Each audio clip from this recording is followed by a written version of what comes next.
हिंदी साहित्य संपूर्ण घटना चक्र क्विक रिवीजन विद आरती शर्मा। दोस्तों, आपको मेरे चैनल पसंद आए तो इसे लाइक करें, शेयर करें, सब्सक्राइब करें। साथ ही साथ मेरे अगले वीडियोस के नोटिफिकेशंस को पाने के लिए बेल आइकन को प्रेस करें। दोस्तों, आज हम करेंगे घटना चक्र का पार्ट 22 यानी 22। चलिए शुरू करते हैं अपने अगले प्रश्नों को। ध्यान दें,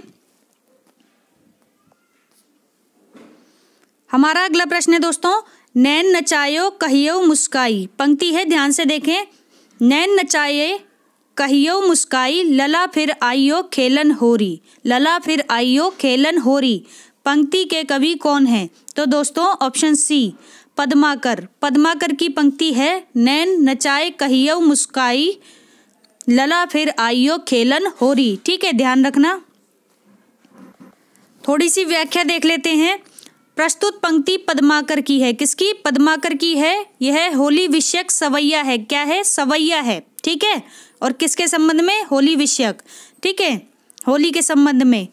पद्माकर का जन्म संवत 1880 में, ये ध्यान रखने वाली बात है। पद्माकर का जन्म संवत 1880 में बांदा में हुआ था। कहाँ हुआ था? बांदा में, 1880 संवत में। ठीक, इनके पिता का नाम मोहनलाल भट्ट था। क्या था? मोहनलाल भट्ट था। ठीक, पद्माकर को रीति काल के कवियों में श्रेष्ठ स्थान प्राप्त है। श्रेष्ठ स्थान प्राप्त है। अगली पंक्ति है दोस्तों, कविराज शिरोमणि की पदवी और अच्छी जागीर मिली। ठीक है, कविराज शिरोमणि की पदवी इन्होंने धारण की थी और इन्हें काफ़ी अच्छी जागीर भी मिली। और अंतिम समय निकट जानकर पद्माकर जी कानपुर गंगा तट चले आए। ठीक है, जब इनके जीवन के अंतिम समय आ चुके थे यानी अंतिम क्षण, उस समय पद्माकर जी अपने कानपुर में आ गए। ठीक है, गंगा के किनारे, और वहीं उन्होंने अपने जीवन के जो बचे कुचे 7 वर्ष थे वो पूरे किए। ठीक, अपनी प्रसिद्ध रचना गंगा लहरी। गंगा लहरी किसकी रचना है? पद्माकर की, और बेहद प्रसिद्ध रचना है। ठीक, इन्होंने इसी समय के बीच रची थी। ठीक है, ध्यान रखें। जगत विनोद काव्य रसिकों और अभ्यासियों दोनों का कंठार रहा है। ठीक है, जगत विनोद और गंगा लहरी 2 रचनाएं हैं। किसकी? पद्माकर की। दोनों ही बेहद महत्वपूर्ण यानी बहुत महत्वपूर्ण रचनाएं हैं। ठीक, जगत विनोद काव्य रसिक, और जो काव्य रसिक हुआ करते हैं और अभ्यासी जो हुआ करते हैं, ठीक है, उनका कंठार रहा है। कौन? जगत विनोद। ठीक है, अगला प्रश्न है दोस्तों, गंगा लहरी किसकी रचना है? तो अभी हमने देखा गंगा लहरी पद्माकर की रचना है। ठीक है, थोड़ी सी व्याख्या देखते हैं। पद्माकर द्वारा रचित 7 मौलिक ग्रंथ हैं। कितने? कुल 7 मौलिक ग्रंथ हैं पद्माकर के। ध्यान से देखिए। ठीक है, अब कौन कौन से हैं उनके बारे में चर्चा करते हैं। ध्यान से देखें। हिम्मत बहादुर विरुदावली, हिम्मत बहादुर विरुदावली, पद्माभरण, जगत विनोद, प्रबोध पचासा, गंगा लहरी, प्रताप शाही विरुदावली और कली पचीसी। ठीक है, कौन कौन सी? हिम्मत बहादुर विरुदावली, पद्माभरण, जगत विनोद, प्रबोध पचासा, गंगा लहरी, प्रताप शाही विरुदावली, कली पचीसी। ठीक है, ये रचनाएं हैं किसकी? पद्माकर की मौलिक रचनाएं हैं। ठीक, वाल्मीकि रामायण। ठीक है, कहा जाता है कि वाल्मीकि रामायण, हितोपदेश आदि संस्कृत ग्रंथों का अनुवाद भी इन्होंने किया था। किस किस का? वाल्मीकि रामायण का और हितोपदेश संस्कृत ग्रंथों का। ठीक है, मौलिक ग्रंथों में पद्माभरण और जगत विनोद ही रीति ग्रंथ हैं। ठीक है, तो मौलिक ग्रंथों में जो इनके 2 ग्रंथ हैं, कौन कौन से?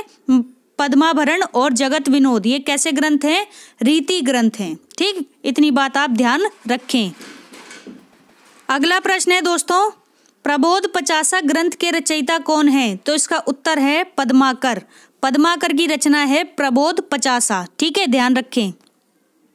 अगला प्रश्न है दोस्तों, पद्माकर द्वारा रचित अलंकार ग्रंथ कौन सा है? तो पद्माकर द्वारा रचित अलंकार ग्रंथ है दोस्तों ऑप्शन डी, पद्माभरण। ठीक है, पद्माभरण कैसा ग्रंथ है? अलंकार ग्रंथ है, और इसके रचयिता कौन है? पद्माकर। ठीक है, नवोदय विद्यालय प्रवक्ता परीक्षा 2014 में प्रश्न आया हुआ है। ठीक है, थोड़ी सी व्याख्या देखते हैं।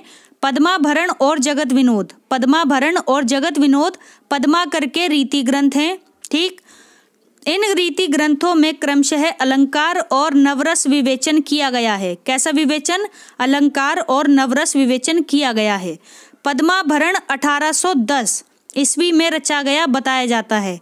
पद्माभरण की रचना कब हुई? 1810 में हुई, ऐसा बताया जाता है। जगत विनोद की रचना 1803 और 1821 ईस्वी के बीच महाराज जगत सिंह के आश्रय में उनकी आज्ञा से हुई। ठीक है, एक महाराज जगत सिंह थे, ठीक है, उनके आश्रय में और उन्हीं की इच्छा से, उन्हीं की आज्ञा से जगत विनोद की क्या हुई? जगत विनोद की रचना हुई। कब? 1803 और 1821 ईस्वी के बीच। ठीक है, तो ध्यान रखना, नाम से ही इस ग्रंथ का भी नाम रखा गया, महाराज जगत सिंह। ठीक है, ये तो महाराज थे और जगत विनोद रचना थी किसकी? पद्माकर की। ठीक है, अगला प्रश्न है दोस्तों, काव्य रसायन किसकी रचना है? तो इसका सही उत्तर है बी, देव। देव की रचना है काव्य रसायन। ठीक है, देव कवि का जन्म 1673 ईस्वी में यानी 1673 ईस्वी में इटावा, इटावा कहाँ है? इटावा उत्तर प्रदेश में है। ठीक है, तो इटावा जिले के घोसरिया ब्राह्मण परिवार में, ध्यान रखना, घोसरिया ब्राह्मण परिवार में हुआ था किसका? कवि देव का जन्म। ठीक है, समय याद रखिए 1673 ईस्वी। ठीक, अपने जीवन काल में अनेक राजाओं, नवाबों तथा रईसों के आश्रय में ये रहे थे। ठीक है, इनमें प्रमुख थे कौन कौन? देखते हैं, आजम शाह, फफूंद रियासत के राजा कुशल सिंह, सेठ भोगीलाल, इटावा के निकटवर्ती इयोड़िया खेरा के राजा उद्योत सिंह, दिल्ली के रईस पातीराम के पुत्र सुजानमणि, दिल्ली के एक रईस थे पातीराम, उनके पुत्र थे सुजानमणि। ठीक है, आगे देखते हैं, पिहानी के अधिपति अली अकबर खां। ठीक है, ये सभी राजा थे जिनके आश्रय में कौन रहे थे? कवि देव। ठीक है, इनकी मृत्यु 1767 यानी 1767 ईस्वी में, ठीक है, इसके लगभग हुई। देव की प्रमुख रचनाएं देख लेते हैं कौन कौन सी हैं। तो दोस्तों, काव्य रसायन, भाव विलास, अष्टयाम, भवानी विलास, सुजान विनोद, प्रेम तरंग, राग रत्नाकर, कुशल विलास, देवचरित, प्रेम चंद्रिका, जाति विलास, रस विलास, सुख सागर तरंग, वृक्ष विलास, पावस विलास, ब्रह्म दर्शन 25, तत्व दर्शन 25, आत्मदर्शन 25, जगत दर्शन 25, रसानंद लहरी, प्रेम दीपिका, नखशिख, प्रेम दर्शन आदि, ये सभी रचनाएं देव की थीं। ठीक है, ध्यान रखना। यहाँ पर कुछ महत्वपूर्ण तथ्य हैं, जरा ध्यान से देखें। सोमनाथ अथवा शशिनाथ, दो लोगों की बात हो रही है यहाँ पर। कौन कौन? सोमनाथ अथवा शशिनाथ ने रस पीयूष निधि, श्रृंगार विलास, कृष्ण लीलावती, पंचाध्यायी, सुजान विलास और माधव विलास नामक ग्रंथों की रचना की। ठीक है, कौन कौन सी रचनाएं? रस पीयूष निधि, श्रृंगार विलास, कृष्ण लीलावती, पंचाध्यायी, सुजान विलास और माधव विनोद। ठीक है, इन ग्रंथों की रचना की थी सोमनाथ अथवा शशिनाथ ने। ध्यान रखना, माना जाता है कि देव ने, किसने? कवि देव ने भाव विलास की रचना 16 वर्ष की अवस्था में की थी। 16 वर्ष। ठीक है, ध्यान रखें। तो ध्यान रखिए दोस्तों, भाव विलास की रचना 16 वर्ष में कर दी थी। ठीक है, 16 वर्ष बहुत छोटी आयु होती है दोस्तों। तो अगला प्रश्न है दोस्तों, देखते हैं, देव कवि किस जिले के थे? तो देव कवि इटावा जिले के थे, अभी हमने पढ़ा। ठीक है, अगला प्रश्न है दोस्तों, सुजान विनोद के रचनाकार कौन है? तो ऑप्शन बी, देव। देव की रचना है सुजान विनोद। ध्यान रखें, देव की रचना है सुजान विनोद। अगला प्रश्न है दोस्तों, जाति विलास के रचयिता कौन है? तो दोस्तों, जाति विलास के रचयिता हैं ऑप्शन बी, कवि देव। देव की रचना है जाति विलास।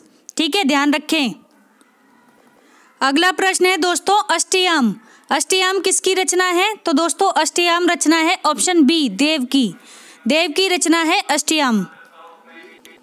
अगला प्रश्न है दोस्तों, रीतिबद्ध कवि देव कौन है? तो दोस्तों, रीतिबद्ध कवि देव कौन से कवि हैं? तो दोस्तों, ऑप्शन डी, रसवादी। रसवादी कवि हैं रीतिबद्ध कवि देव। ठीक है, थोड़ी सी व्याख्या देखते हैं। रसवादी विवेचना एक शास्त्रीय विवेचना थी। कैसी विवेचना थी? शास्त्रीय विवेचना, जिसकी अभिव्यक्ति हिंदी के अनेक कवियों में पाई जाती है। ठीक है, मतीराम देव, मतीराम घनानंद ठाकुर, फिर से सुने, देव, मतीराम घनानंद ठाकुर आदि कवियों की रचनाएं इसी कड़ी में हैं। ठीक है, आदि कवियों की रचनाएं इसी कड़ी में हैं। किस कड़ी में? रसवादी कवियों में। ठीक है, अगला प्रश्न है, पंक्ति है दोस्तों, ध्यान से देखें। भूली कहत नवरस सुकवि सकल मूल सिंगार। भूली कहत नवरस सुकवि सकल मूल सिंगार। तो दोस्तों यह उक्ति किस आचार्य की है? इसका सही ऑप्शन है आचार्य देव। आचार्य देव की पंक्ति है, भूली कहत नवरस सुकवि सकल मूल सिंगार। ठीक है, ध्यान रखना।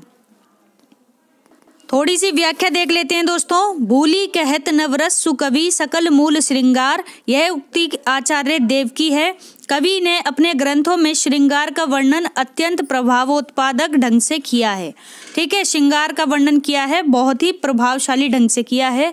और देव ने संयोग अनुभूति, कैसी? संयोग अनुभूति की अभिव्यंजना करते हुए नायक एवं नायिका के पारस्परिक मिलन, ध्यान से सुने, नायक एवं नायिका के पारस्परिक मिलन का निरूपण अत्यंत गंभीरता और तीव्रता के साथ किया है। ठीक है, अत्यंत गंभीरता और तीव्रता के साथ किया है। दोस्तों पंक्ति है अगले प्रश्न में, देखते हैं।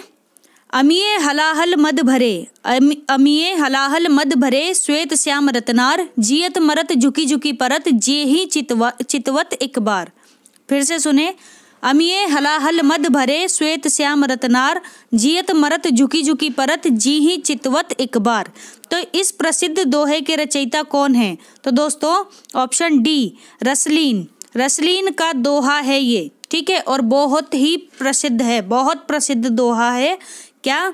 अमिये हलाहल मद भरे श्वेत श्याम रतनार, जियत मरत झुकी झुकी परत, जी ही चितवत एक बार। ठीक है, व्याख्या देखते हैं थोड़ी सी।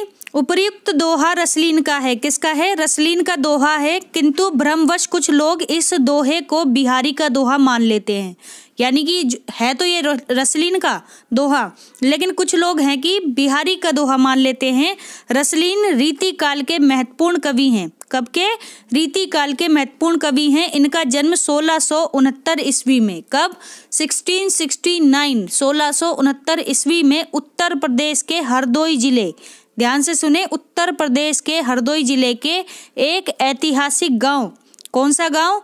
बिलग्राम। ठीक है, बिलग्राम में हुआ था। अगर आपको ध्यान हो तो बिलग्राम का युद्ध भी हुआ था। ठीक है ना, तो ये उसी बिलग्राम की बात हो रही है। और ये बिलग्राम कहाँ था? उत्तर प्रदेश के हरदोई जिले के अंदर। ठीक है, बिलग्राम, ध्यान से समझिए इसको। अगला देखते हैं, ध्यान से देखें। अन्य महत्वपूर्ण तथ्य, रसलीन का वास्तविक नाम दोस्तों मीर गुलाम नबी, क्या था? मीर गुलाम नबी था। किसका? रसलीन का नाम। ठीक है, वे संस्कृत, प्राकृत, अपभ्रंश, ब्रज और अवधी के साथ साथ अरबी, फारसी भाषा के भी विद्वान थे। तो देखिए कितनी भाषाओं का इन्हें ज्ञान था। संस्कृत, प्राकृत, अपभ्रंश, ब्रज और अवधी के साथ साथ अरबी, फारसी भाषा के भी विद्वान थे। ठीक है, अन्य कवियों की तरह इन्होंने भी अपने नाम के साथ रसलीन उपनाम जोड़ लिया था। रसलीन उपनाम जोड़ लिया था। उस युग के प्रसिद्ध बिलग्रामी कवि मुहम्मद उनके बारे में, यानी उस समय जो एक बिलग्रामी कवि मुहम्मद हुए थे प्रसिद्ध, ठीक है, तो बिलग्राम के ही थे ये भी कवि मुहम्मद। ठीक है, तो बहुत ही प्रसिद्ध थे। इन्होंने लिखा, क्या लिखा? मीर गुलाम नबी, मीर गुलाम नबी हूँ तौ सकल गुणन को धाम, बहुरी धर्यऊ रसलीन निज कविताई को नाम। बहुरी धर्यऊ रसलीन निज कविताई को नाम। ठीक है, तो मीर गुलाम नबी हूँ तौ सकल गुणन को धाम, सकल गुणन को धाम, बहुरी धर्यऊ रसलीन निज कविताई को नाम। ठीक है, तो ये किसने कहा? बिलग्रामी कवि मुहम्मद ने। किसके बारे में कहा? तो ये मीर गुलाम नबी यानी रसलीन के बारे में कहा। ठीक है, ध्यान रखें। अगला प्रश्न है दोस्तों, जरा ध्यान से देखें, मती राम की भाषा क्या है? तो दोस्तों ऑप्शन बी साहित्यिक ब्रज भाषा। मती राम की भाषा कैसी है? साहित्यिक ब्रज भाषा है। ठीक है, ध्यान रखना। व्याख्या देखते हैं। ब्रज भाषा में साहित्य की विशाल और समृद्ध परंपरा रही है। ब्रज भाषा में साहित्य की विशाल और समृद्ध परंपरा रही है। हिंदी की अन्य बोलियों की तुलना में सबसे बढ़कर और सबसे अधिक साहित्य ब्रज भाषा में है। ठीक है, जो हिंदी की जो अन्य बोलियां हैं उन सबसे अगर तुलना की जाए तो सबसे ज़्यादा और सबसे बढ़कर, ठीक है, जो साहित्य है वो किस में मिलता है? ब्रज भाषा में मिलता है। ठीक है, खड़ी बोली के साहित्य भाषा बनने के पूर्व ब्रज भाषा ही, यानी जब खड़ी बोली साहित्य की भाषा बननी थी उससे पहले जो ब्रज भाषा थी, ठीक है, वही संपूर्ण हिंदी क्षेत्र की साहित्यिक भाषा रही है। ठीक है, तो पहले ब्रज भाषा थी, बाद में आई कौन सी? हिंदी भाषा। ठीक है, साहित्य के रूप में।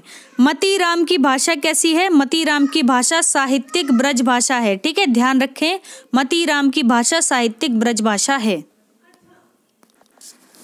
तो दोस्तों हमारा आज का वीडियो यहीं समाप्त होता है। Thanks for watching. अगर आपको मेरे वीडियोस पसंद आ रहे हैं तो इन्हें लाइक करें, शेयर करें, मेरे चैनल को सब्सक्राइब करें, साथ ही साथ मेरे वीडियोस के अगले नोटिफिकेशंस को पाने के लिए बेल आइकन को प्रेस करें। धन्यवाद दोस्तों।